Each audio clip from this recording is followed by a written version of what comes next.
el libro donde encontrarás respuestas a tus interrogantes, luz en medio de la oscuridad y esperanza para una vida mejor. Aquí comienza Biblia Fácil.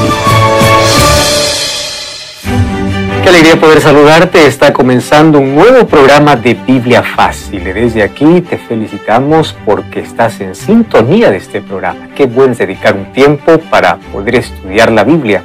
Bienvenido a esta temporada especial, el Sábado de la Creación, y en cada capítulo estamos aprendiendo el verdadero significado y el por qué Dios separó un día en la semana justamente para la adoración.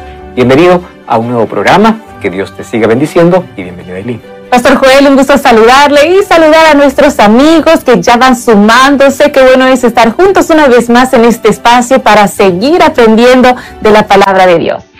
Tú sabes que se han descubierto hoy millares de documentos allí antiguos, y quien hizo este descubrimiento obviamente es la arqueología, donde muestran cómo eran los acuerdos legales que se hacían en el tiempo de Israel, en aquella época de los patriarcas y durante la existencia del pueblo de Israel. Y allí en los documentos se muestra el tipo de pacto o de alianza que existía entre un gobernante y sus vasallos, o aquellos que eran gobernados. Y es importante notar que justamente en el documento, en el preámbulo, aparece cómo el rey se identifica con su título, sus atributos y su extensión, para poder demostrar su soberanía, su autoridad. Luego, por allí se mencionaba en el tratado algunos actos de benevolencia que daba o que hacía a favor de aquel que era gobernado. Además, los favores concedidos que se generaban si es que éste se permanecía firme, obediente y leal. Así que habían bendiciones para aquellos que cumplían este tratado. Entonces, el documento incluía también una serie de estipulaciones entre el rey y su vasallo. Finalmente, ellos invocaban a los dioses, eso era su costumbre, para que pueda ser testigo de esa alianza. Y ellos creían que no podían romper ese pacto, porque si rompían, esos dioses los iban a castigar cruelmente. Así que la fidelidad obviamente traía bendiciones y la infidelidad, maldiciones y calamidades. ¿Por qué te estoy contando esto? Porque hay una relación estrecha, no voy a decir que es igual, pero muy parecida entre este tratado y el pacto que Dios hace con su pueblo, porque Dios hizo una alianza con el pueblo de Israel allí en el Sinaí. Entonces, al comparar allí los documentos arqueológicos y lo que dice el Éxodo capítulo 20, vamos a encontrar algunas similitudes, pero también algunas diferencias que son muy significativas. En nuestra lección de hoy vamos a ver cómo es que Dios hace ese pacto, por qué se parece al pacto común entre las personas, entre los gobernantes de esa época, y cuál es la relación que existe entre la ley y la gracia. ¿Están en conflicto o caminan en armonía? Eso hablaremos hoy, y antes, como siempre, vamos a orar para poder abrir la palabra de Dios. Oramos. Gracias, Señor, porque tu palabra siempre nos orienta, es una luz para nuestro camino, y pedimos que tu Santo Espíritu nos lleve a la comprensión de estas verdades tan importantes para nuestra vida. Colocamos nuestra vida en tus manos, guíanos en el nombre de Jesús. Amén. 7 respuestas a 7 preguntas en 7 minutos. Amigos, estamos listos para poder comenzar a desarrollar el tema del día de hoy. Por cierto, ya el 5º tema de esta serie de estudios en esta temporada aquí en Biblia Fácil. El título del tema de hoy es Ley y Libertad. ¿Qué título, eh? A veces esas palabras parece que están muy distantes, pero hoy vamos a ver que todo lo contrario, caminan estrechas tomadas de la mano. Bien, como siempre, vamos a hacer una serie de preguntas y vamos a tener esas respuestas a la luz de la Biblia junto al pastor Joel Flores. Pastor, cuando hablamos de los 10 mandamientos, de la ley de Dios, nos es difícil tal vez pensar en libertad, generalmente pensamos en restricciones, pero vamos a ir a los inicios y vamos a conocer un poco más sobre este asunto. ¿En qué contexto Dios dio los 10 mandamientos al pueblo de Israel? Es interesante conocer el contexto y la cultura, como ya te mencioné en la introducción. Ahora mira el libro de Éxodo capítulo 19, versículo 4 hasta el versículo 6 dice: vosotros visteis lo que hice a los egipcios, cómo os tomé sobre alas de águila y os he traído a mí. Ahora pues, si en verdad escucháis mi voz y guardáis mi pacto, vosotros sois mi especial tesoro entre todos los pueblos, porque mía es toda la tierra, y vosotros seréis mi reino de sacerdotes y de gente santa. Esto di a los israelitas. Si te das cuenta, el pacto que Dios propone para Israel tiene una estructura muy parecida a los pactos que se hacían entre gobernantes y vasallos en aquella época. ¿Por qué razón? Dios, antes de poder proclamar los 10 mandamientos, que sería la base del pacto, Dios menciona cuál es el favor que los israelitas recibieron y cómo Dios los ha conducido. O sea, no se olvide que fui yo quien los saqué, dice Dios. Por eso es que la ley de Dios comienza diciendo así, Éxodo capítulo 20, yo soy Jehová tu Dios, comienza presentándose, y allí, ¿cuál es el beneficio que ellos recibieron? Yo te saqué de la tierra de Egipto, de la casa de servidumbre. En otras palabras, yo te liberté. Con esto, Dios está estableciendo una identidad y la razón por la cual quiere que sus hijos le obedezcan. Primero, porque Él es el Dios soberano, y número 2, porque Él los libertó de esclavitud. Entonces, aquí vemos la intervención de Dios para poder sacarlos de la esclavitud, cumpliendo un pacto que Dios hace ¿con quién? Con Abraham, con Isaac y con Jacob. Eso lo va a repetir siempre. Yo soy el Dios de vuestros padres, el Dios de Abraham, de Isaac y de Jacob. O sea, el pacto de gracia de Dios con Abraham continuó en el pacto del Sinaí. Y es interesante que podamos entender. ¿Por qué razón? Porque no es que aquí es un pacto diferente. El pacto siempre fue el pacto de gracia, que fue confirmado allí en el Sinaí. Y aunque en el Nuevo Testamento se menciona de 2 pactos, tanto el Antiguo como el Nuevo Pacto, según Romanos 4:11, nosotros podemos afirmar que el Antiguo Pacto consistía en promesas y el Nuevo Pacto en la confirmación de esas promesas, porque no hay diferencia. La ley continúa, solo que en diferentes lugares. En el Antiguo Pacto, la ley está en tabla de piedra, y en el Nuevo Pacto, según el libro de Hebreos, está en el corazón. Entonces, lo único que se renueva es la confirmación de las promesas en estos 2 pactos. Ahora, ¿por qué la Biblia menciona que es un pacto eterno? Esta expresión lo vas a encontrar varias veces. Génesis 17:6, allí va a aparecer la expresión alianza perpetua o pacto eterno, en Génesis 9:16, en Hebreos capítulo 13. Las expresiones pacto eterno quiere decir que Dios ya hizo un pacto con la humanidad incluso antes de que ésta fuese creada. ¿Y sabes cómo entendemos nosotros ese pacto y por qué entendemos el pacto eterno a la luz de la Biblia? El libro de 1 Pedro 1:18 al 20 dice que nosotros hemos sido redimidos por Dios, no con oro ni con plata, sino con la sangre de Cristo, que como cordero sin mancha y sin contaminación fue destinado desde antes de la fundación del mundo.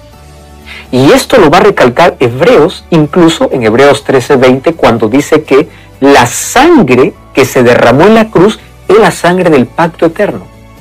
Ahora, esto me da una visión diferente. ¿Por qué razón? Porque el pacto en sí consiste en la gracia de Dios. La renovación del pacto a través de toda la historia y la confirmación de sus promesas. Pero el pacto siempre se basó en ¿qué? En la gracia. Existe un solo pacto. Por eso es que la Biblia habla del pacto eterno. Y ese pacto va a ser confirmado en varios momentos de la historia. Uno de ellos, ¿dónde es? En el Sinaí. ¿Es un pacto diferente? No, es el mismo, con una renovación de promesas.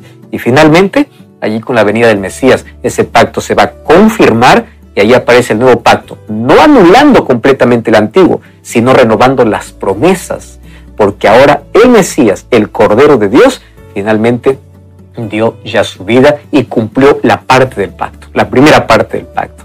Cuando nosotros entendemos que el pacto se origina en la gracia de Dios y no en la obediencia, porque la obediencia va a ser la consecuencia, nuestra perspectiva en contra de la ley va a ser totalmente diferente. Entonces yo me someto a un pacto de amor, no a un pacto legalista, a un pacto donde Dios ofrece su propio Hijo, donde yo soy salvo por su gracia. Por eso le dice a Israel, yo te saqué, yo te salvé, yo te liberté. Y después de decir, yo te hice libre, ahora entonces anda en mis caminos. Lo mismo dice a nosotros, yo te saqué del pecado, yo te liberté de la esclavitud, de los vicios, de la maldad. Entonces, eso es gracia. Yo ya te saqué, ahora tienes que caminar en armonía con mi voluntad, porque yo no te liberté para que continúes esclavo, te liberté y para que conserves tu libertad, yo te voy a dar mi ley que va a proteger para que la libertad pueda ser verdadera. Pastor Joel, es muy interesante ver el contexto en el que los 10 mandamientos se fueron dados al pueblo de Israel. Ahora, queremos saber cuál fue la respuesta. Sí, la respuesta del pueblo de Israel al recibir la ley de Dios, los 10 mandamientos. El pueblo de Israel conocía bien, porque en ese tiempo era común hacer los pactos y hacerlo de manera pública. Y miren lo que dice Éxodo capítulo 19, versículo 8. Y todo el pueblo respondió a una: haremos todo lo que el Señor ha dicho. Nosotros vemos que después de ellos comienzan a romper el pacto, y esa es la razón por la cual dice Dios: haré un nuevo pacto. No es que cambie el pacto de gracia, simplemente renueva sus promesas. ¿Cuál fue la respuesta del pueblo? Haremos todo. Claro, ¿por qué? Porque hay solo bendiciones, hay solo beneficios si es que nosotros nos sometemos y somos fieles a lo que tú nos dices. Ellos entendieron perfectamente. Ahora, nosotros ya vimos que existe una semejanza entre el pacto que Dios hizo con Israel con los pactos o los tratados que se hacían en esa época. Pero me gustaría aquí resaltar algunas diferencias que son muy significativas, porque no podemos decir que son parecidos o iguales, o son iguales, sino tienen ciertas semejanzas. Ahora, ¿cuáles son las diferencias? Mira, los reyes de la antigüedad, cada vez que ellos hacían sus tratados, ellos se presentaban como los grandes benefactores, pero en la realidad no lo eran. Era solo un tipo de propaganda. ¿Por qué razón? Porque los reyes poderosos, ellos gobernaban por la fuerza. Y además, a quienes subyugaban, ellos les cobraban tributos que tenían que pagar. Entonces, los elogios que ellos recibían más eran un tipo de propaganda política por los pueblos dominados que la realidad. Ahora, en el caso del pacto de Dios con Israel, no era propaganda, porque los antecedentes históricos eran diferentes. Las estipulaciones eran diferentes. Cuando Dios lo libertó al pueblo de Israel de Egipto, era real. No era una fantasía, una historia. Dios restauró su dignidad, su autoestima. Dios los libertó. Entonces, no era una propaganda. Cuando Dios dice: yo te saqué de la casa de servidumbre, no estaba allí colocando algo que no había hecho, como lo hacían en otros tratados los gobernantes, colocaban ciertos beneficios que ellos en realidad no hacían. Ahora, Dios aquí coloca los 10 mandamientos, pero los 10 mandamientos no es el precio que ellos tienen que pagar porque Dios los libertó. Mucho cuidado con eso. No es que pagamos a Dios con la obediencia. No, así no funcionan las cosas. Los mandamientos vienen a ser la salvaguardia de la vida, de la libertad. O sea, Dios dice: te saqué de esclavitud, y para conservar la libertad tienes que conocer tus límites, para que no vuelvas a la esclavitud. Ahora, es erróneo interpretar que los mandamientos son equivalentes a esas estipulaciones, a esos tratados que existían en ese tiempo, esos tratados de soberanía. ¿Por qué? Porque en esos tratados la concesión de favores creaba la obligación de expresar gratitud. O sea, las personas debían mostrar gratitud obedeciendo estipulaciones, no importa cómo fueran, si eran justas o injustas, no importa. Como ellos recibían algún tipo de favor, tenían que obedecer de manera obligada. En cambio, el pacto que Dios hace con Israel, lo hace incluso con libertad. Dice: si ustedes me obedecen, serán las bendiciones. Si no obedecen, aquí están las consecuencias. Pero no los obliga. Yo quiero hacer un pacto con ustedes. El pacto está basado ¿en qué? En su gracia. Muy bien, ese pacto consiste en que ustedes tienen que caminar en obediencia. Pero esos mandamientos se transforman ¿en qué? En bendiciones. Dios lo liberta y Dios quiere bendecirlos. Quiere bendecir su relación con Él, su relación familiar. Si tú lees los principios de los 10 mandamientos, es de bendición para la familia, para el entorno, para la sociedad, para todo. Entonces, cuando das mandamientos, no son obligaciones injustas, son bendiciones. Los 10 mandamientos deben entenderse como un regalo de Dios. ¿Qué cosa es lo que Dios esperaba de ellos?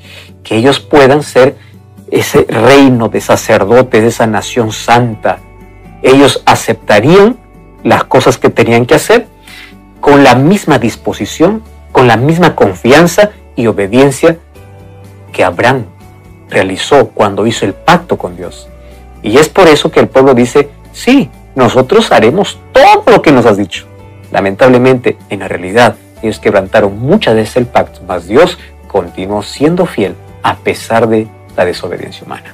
Pastor, usted acaba de mencionar a Abraham, el llamado padre de la fe, como se lo conoce en la Biblia. Ahora, tomando precisamente este punto y la figura de Abraham, ¿será que al entregar la ley, los 10 mandamientos al pueblo de Israel, allí en el Sinaí, en el monte Sinaí, como nos narra la Biblia, ¿será que Dios les estaba enseñando, mostrando un medio diferente de salvación, diferente al que Él le había mostrado a Abraham, o era lo mismo? Eso vamos a ver, Éxodo capítulo 6, versículo 2. Y Dios agregó: yo soy el Señor, que aparecía a Abraham, Isaac y a Jacob bajo el nombre de Dios Todopoderoso. Pero en mi nombre el Señor no me notifiqué a ellos. También establecí con ellos mi pacto de dar la tierra de Canaán, la tierra donde fueron extranjeros y peregrinos. Por eso he oído el gemido de los israelitas, a quienes vienen siendo esclavizados por los egipcios, y yo aquí me acordé de mi pacto. No es que Dios se haya olvidado, es apenas una expresión de decir: voy a cumplir la promesa que hice con Abraham, Isaac y Jacob. Bueno, el pacto que Dios hizo con Moisés y el pueblo de Israel no es un pacto diferente. Es apenas la continuación del pacto que Dios ya hizo con Abraham. Mira, existe solamente un pacto que va siendo desarrollado y cada vez aparecen nuevas promesas, y en esas promesas se revela el plan de salvación. Entonces, el pacto en el Sinaí no fue una innovación, sino fue apenas una confirmación de un pacto que ya existía. ¿Recuerdas el pacto que Dios hizo con Abraham? En ti serán benditas todas las naciones, si tú obedeces a mi voz, si tú obedeces mis preceptos. Y le promete, y Abraham cumplió ese pacto con Dios. Él estableció ese pacto a través de la fe. Abraham creyó en las promesas de Dios. Entonces, el pacto del Sinaí es la continuación del pacto de gracia que Dios hizo con Abraham. Y Pablo deja en claro incluso que la ley de Moisés no podía invalidar o anular o abrogar o quitar la promesa y el pacto que Dios había hecho con Abraham. Eso está en Gálatas capítulo 3, versículo 17. Porque cuando Abraham creyó en la promesa divina, que tendría un hijo a pesar de todas las imposibilidades, y que a través de su descendencia, ¿quién vendría? Vendría el Mesías. Y a través del Mesías serían en él benditas todas las familias de la tierra. Es allí donde Abraham se convierte en el modelo cristiano de fe para todas las épocas, porque cree en Dios y que de él vendrá un descendiente para poder salvar a la humanidad. Y es por eso que Abraham no fue justificado por las obras de la ley, sino por la fe en el Mesías prometido. En eso se basa la justificación por la fe. Entonces, Pablo presenta incluso la fe de Abraham como el modelo que todo cristiano necesita desarrollar para poder alcanzar la salvación. Cuando vamos a Romanos 4, Gálatas 3, Santiago 2, 23, dice que la ley y la gracia en ese sentido no son antagónicas. Las dos están en armonía, porque la ley se entregó al pueblo del pacto en un contexto donde el pueblo ya había sido redimido. Dios primero muestra su gracia, libertándoles, luego les coloca su ley. Con Abraham ocurrió lo mismo. Primero muestra su gracia, dándole toda la bendición, pero a cambio, como evidencia de la fe de Abraham, ¿cómo tendría que ser su respuesta? En obediencia, en fe, en entrega total. Entonces, nosotros encontramos que no existen pactos diferentes, ni leyes diferentes. Existe un pacto eterno basado en la gracia de Dios, y el pacto que Dios hizo con Abraham va a ser renovado en el sentido de nuevas promesas cada vez a través de toda la historia, donde finalmente somos todos bendecidos con la promesa extraordinaria de la venida de Jesucristo, y por él todos encontramos salvación. Pastor, este tema está realmente interesante y vamos viendo precisamente el contexto, entendiendo un poco más sobre la ley de Dios, cómo fue otorgada al pueblo de Israel. Y cuando hablamos en sí del pueblo de Israel, podemos ver que el pueblo tuvo sus altos, sus bajos. Es más, haciendo un recuento un poco de su historia, recordamos que el pueblo de Israel terminó en esclavitud mientras estaba en Egipto, y Dios les dio la liberación y los libertó de una forma extraordinaria, sobrenatural, pero fue difícil ese proceso de liberación. El faraón no quería dejar al pueblo de Israel salir del territorio egipcio, y en ese proceso que fue tan pero tan difícil, pastor, ¿qué fue lo que protegió al pueblo de Israel? Éxodo capítulo 12, versículo 13, dice así: la sangre será la señal de las casas donde estéis. Al ver la sangre, pasaré de largo y no habrá entre vosotros mortandad cuando yo hiera la tierra de Egipto. Presta atención, porque entender esto yo voy a colocar como el centro de toda esta lección, incluso del pacto eterno. Mira, ven. Dios demostró su paciencia y su amor para con todos los egipcios, incluso dándole 10 oportunidades y mostrándole su poder a través de 10 plagas. Cada plaga era destruir la idolatría, porque ellos eran muy idólatras y Dios destruyó todos sus dioses para decir: yo soy Dios soberano. Sin embargo, Dios tuvo tanta paciencia, esperando por lo menos arrepentimiento desde el faraón y todo el pueblo, mas cada vez ellos se endurecían más. Ahora, ¿cómo termina? Las plagas, en lugar de despertar arrepentimiento, pues despertaron oposición, dureza, hasta que finalmente Dios, en la última plaga, determina traer una mortandad sobre todo Egipto. Ahora, aquí está el asunto que necesitamos entender. Lo que estaba en juego era la muerte del primogénito. Y tú sabes que en la última plaga murió todo primogénito de los egipcios. Pero antes que muera, o paralelo a la muerte de los primogénitos en Egipto, también allí se confirmó la muerte del primogénito de Dios. ¿Por qué razón?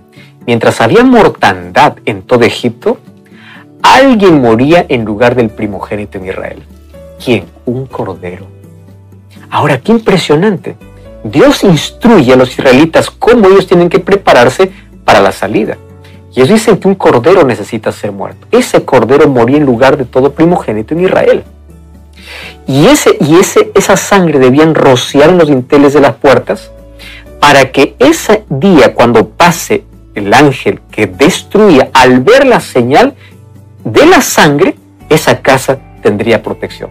Entonces aquí no hay favoritismo, no, es sangre. No es quien se porta bien, quien no se porta bien, no, es la sangre, obediencia, fe, ¿entiendes? La sangre.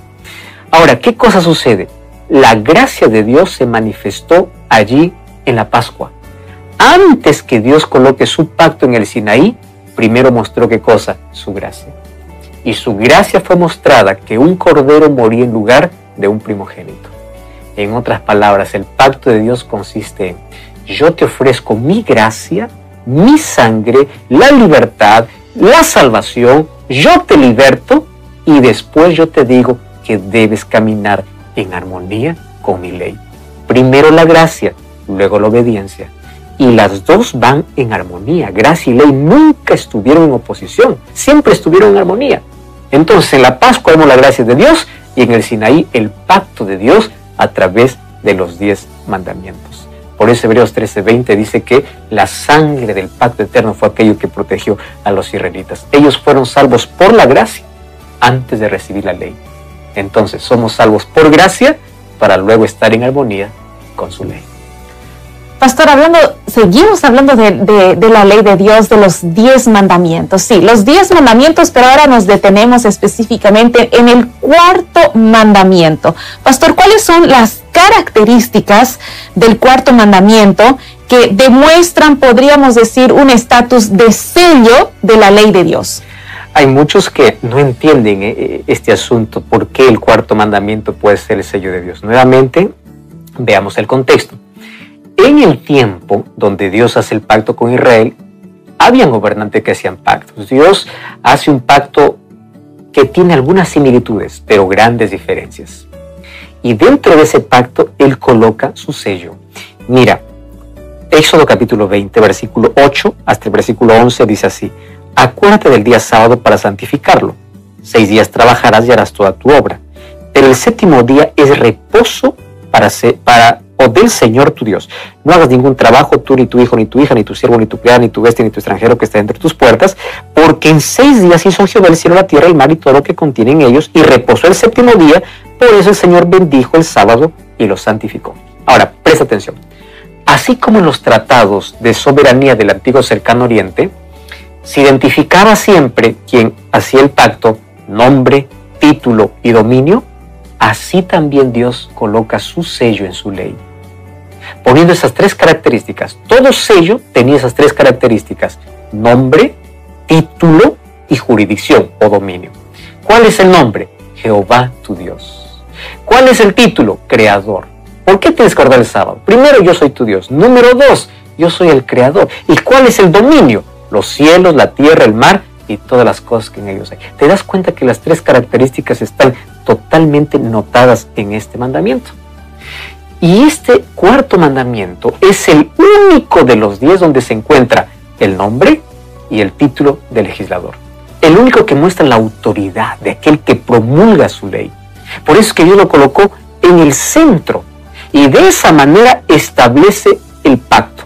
Y obviamente que ese pacto también es un llamado para que el pueblo pueda cumplir una misión. Entonces, la santidad del sábado, para comenzar, es más antigua que Israel, pero al colocarlo en el centro de su ley, significa que dio para toda la humanidad y su ley es eterna, así como su pacto también es eterno. Seguimos desarrollando el tema del día de hoy. Yo estoy aquí con Biblia en mano y espero que tú también. Y pastor, tenemos 2 versículos específicamente que en este momento queremos entender un poco más. Uno que está en el libro de Génesis, el capítulo 2, y otro que está en el libro de Deuteronomio, el capítulo 5, donde nos habla precisamente de los 10 mandamientos. Pastora, ¿qué realidades apuntan estos 2 versículos sobre el día sábado? Yo voy a ser aquí muy breve en la respuesta. Número 1, Génesis capítulo 2 dice: fueron acabados los cielos y la tierra, acabó Dios el día 7º y lo santificó y reposó. Quiere decir que en la creación el sábado conmemora quién es el creador, ¿correcto? Sin embargo, en Deuteronomio capítulo 5, versículo 15, allí le dice: vas a guardar el sábado y recuerda que tú fuiste esclavo en la tierra de Egipto y Dios te sacó de allá con brazo poderoso. Entonces, con estos 2 textos, el sábado conmemora 2 cosas: quién es mi creador y quién es mi redentor. En otras palabras, ¿a qué realidades apunta el sábado? Al Dios creador y al Dios que liberta, al Dios salvador. Por eso es que Génesis 2.2 y Deuteronomio 5.15 presentan 2 características interesantes: el Dios que crea y el Dios que liberta.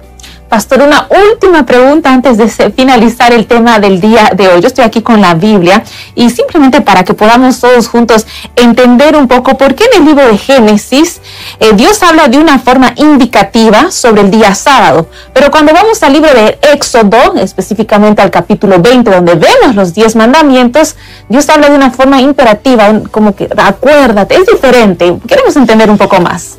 Y claro, te hago una pregunta: ¿qué cosa es lo que más influye en la educación de los hijos? ¿El ejemplo o las palabras? A la verdad, los 2. El problema es cuando hay solo palabras y no hay ejemplo. ¿Tú te das cuenta cómo aprenden los niños? Los niños aprenden imitando. ¿Por qué en Génesis 2 aparece en modo indicativo? O sea, Dios haciendo. ¿Por qué? Porque Dios quiere que Adán y Eva puedan imitar. Así como un niño aprende imitando al padre, Dios mismo reposa, aunque no está cansado, para que sus hijos puedan imitarlo. Pero en Éxodo capítulo 20 encontramos ya la orden de Dios. ¿Por qué? Y aquí está la manera como Dios nos educa. Dios nos educa primero diciéndonos cómo hacer, porque Él mismo lo hace, y después nos dice de qué manera hacerlo. Acuérdate del día sábado. ¿Por qué acuérdate? Porque ya dio el ejemplo, ¿dónde? En la creación. Entonces, ¿cómo Dios educa a su pueblo? Primero a través del ejemplo y luego a través de una orden. Eso significa que el sábado forma parte del plan de Dios, forma parte del pacto, y Dios cesa su obra no porque estaba cansado, sino porque Él quiere tener un encuentro con su criatura, y como ya vimos en el programa anterior, es la manera como nosotros recordamos nuestro origen, de dónde venimos y a dónde vamos. La Biblia menciona del antiguo pacto y del nuevo pacto, pero en realidad existe un solo pacto, que es el pacto eterno. La única diferencia es que en el pacto antiguo la sangre era de animales, en el pacto nuevo la sangre de Jesús. En el pacto antiguo las promesas eran la tierra de Canaán, en el pacto nuevo es la Canaán celestial. ¿Cuál es la semejanza? En el pacto antiguo la ley estaba en piedra y en el nuevo Dios quiere colocarlo en el corazón. Finalmente Dios nos invita a formar ese pacto de amor. Hay tanta bendición para aquel que es obediente, y dentro de ese pacto está el día sábado. ¿Tú aceptas ese pacto de amor y de gracia? Ora conmigo. Gracias, Señor, por tu palabra. Entendimos que el pacto de gracia y de amor es mostrado a través de la sangre de tu Hijo, y nosotros lo aceptamos y queremos que tu gracia nos alcance y nos transforme. Mas después de tu gracia también nos muestras tu ley, para poder caminar en la libertad al cual tú nos has llamado. Por eso lo aceptamos con mucho agrado y ayúdanos a ser fieles y obedientes. En el nombre de Jesús. Amén. Es con esta oración de entrega que llegamos al final de nuestro programa del día de hoy. Pastor Joel. Como siempre, te invito a buscar una iglesia adventista el séptimo día para continuar entendiendo el plan que Dios tiene para la vida. Dios te bendiga. Hasta la próxima. Así concluimos Biblia Fácil. Continúa en sintonía de Radio Nuevo Tiempo, la voz de la esperanza.